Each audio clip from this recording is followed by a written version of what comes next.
Você reconhece a batida na porta, mas o que está do outro lado é um pesadelo.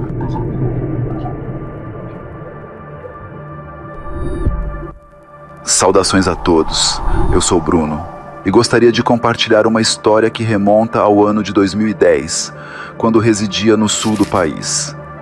Alguma vez na infância vocês já tiveram um esconderijo secreto? É uma experiência comum entre muitos de nós construir esses refúgios improvisados, mesmo que apenas com lençóis.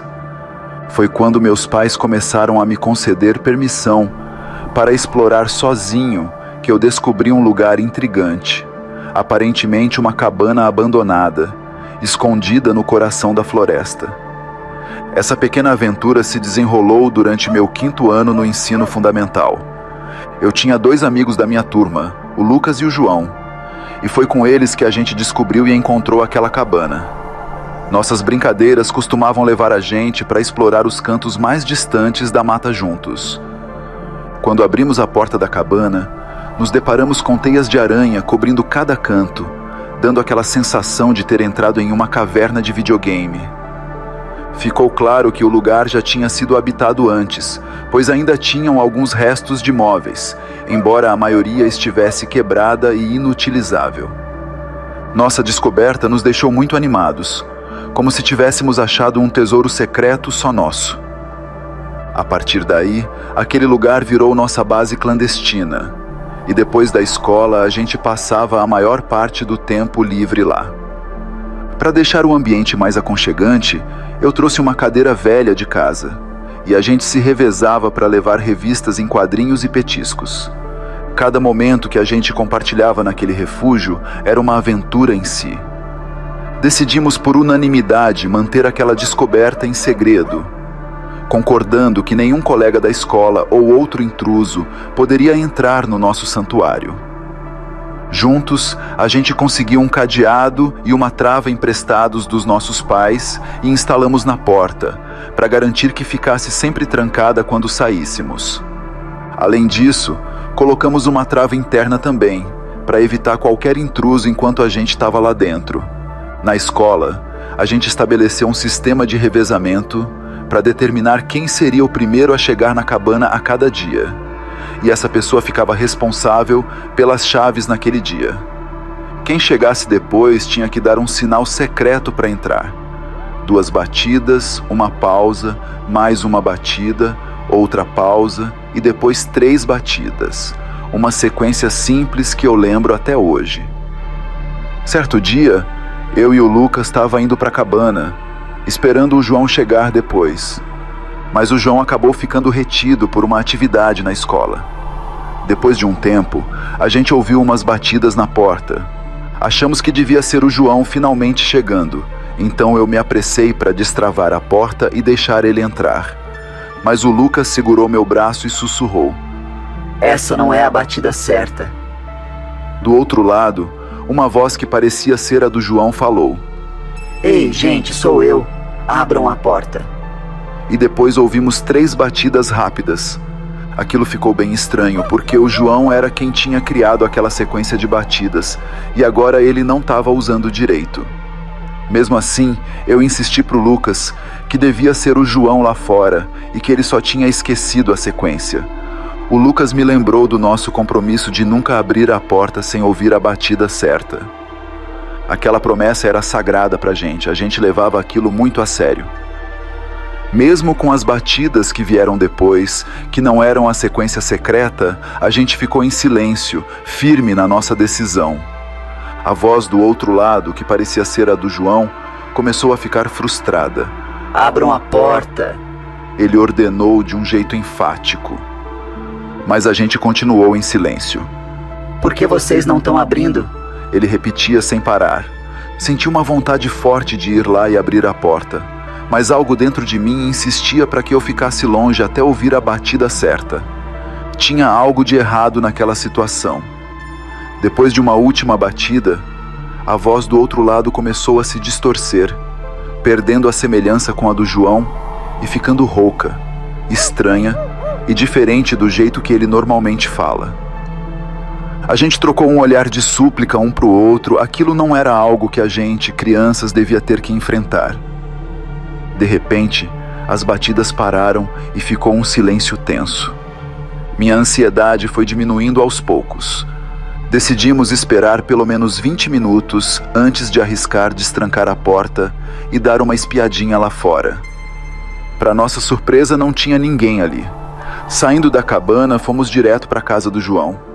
Quando chegamos lá, vimos a mãe dele lavando roupa e perguntamos sobre o paradeiro dele. Ela contou que o João estava doente, com uma febre alta, e precisou ser levado às pressas da escola. Mas quando ela chegou lá, ele já tinha sido colocado em uma ambulância e levado para o hospital. Essa revelação nos encheu de um medo avassalador.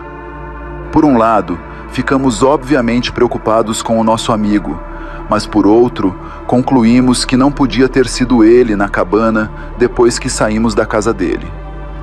Refletimos sobre o que aconteceu e ficamos aliviados de não ter cedido àquela tentação de abrir a porta. Meu amigo sugeriu que talvez a gente nem devesse voltar naquele lugar de novo, e eu concordei plenamente com ele. A gente seguiu caminhos separados, cada um voltando para sua casa. Quando cheguei em casa, percebi que o sol ainda estava brilhando forte, fazendo um calor sufocante.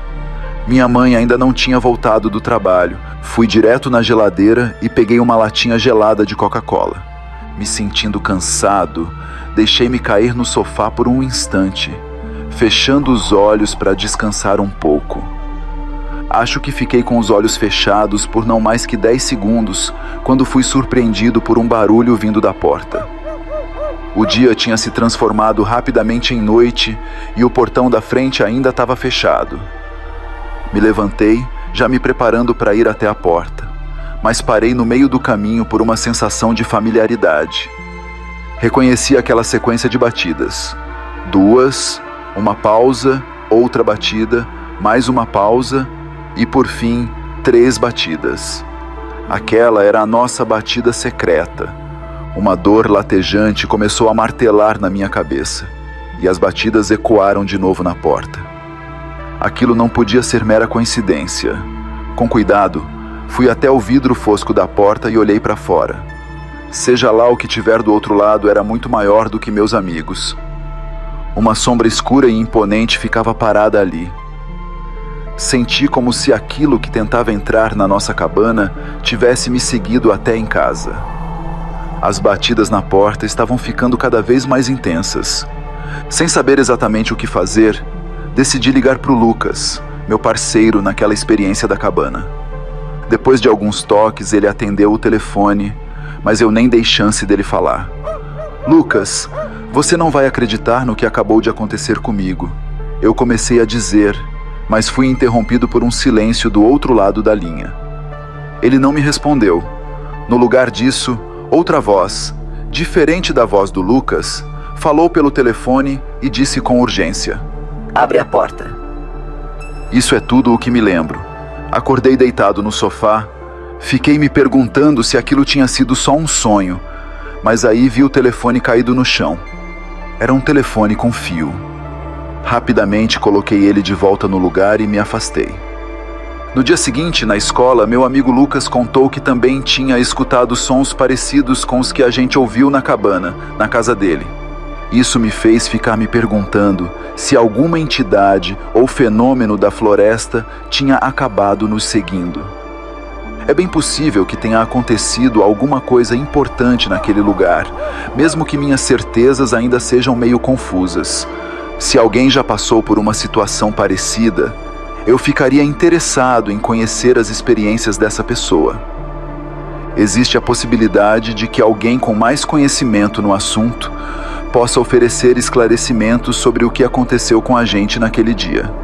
Eu descarto a hipótese de ser uma pessoa comum, já que a voz que a gente ouviu do lado de fora da cabana tinha uma nitidez fora do normal. Obrigado por esse espaço. Sempre acompanho os relatos e histórias do canal, e acredito que o meu vai se encaixar perfeitamente nesse universo. Se este relato atiçou seu fascínio pelo sobrenatural, não perca o próximo mistério. clique no vídeo na tela final ou assista outros segredos sombrios que se encontram no comentário fixado. No círculo dos contos a escuridão se revela. Relatos sombrios nas noites e nas trevas.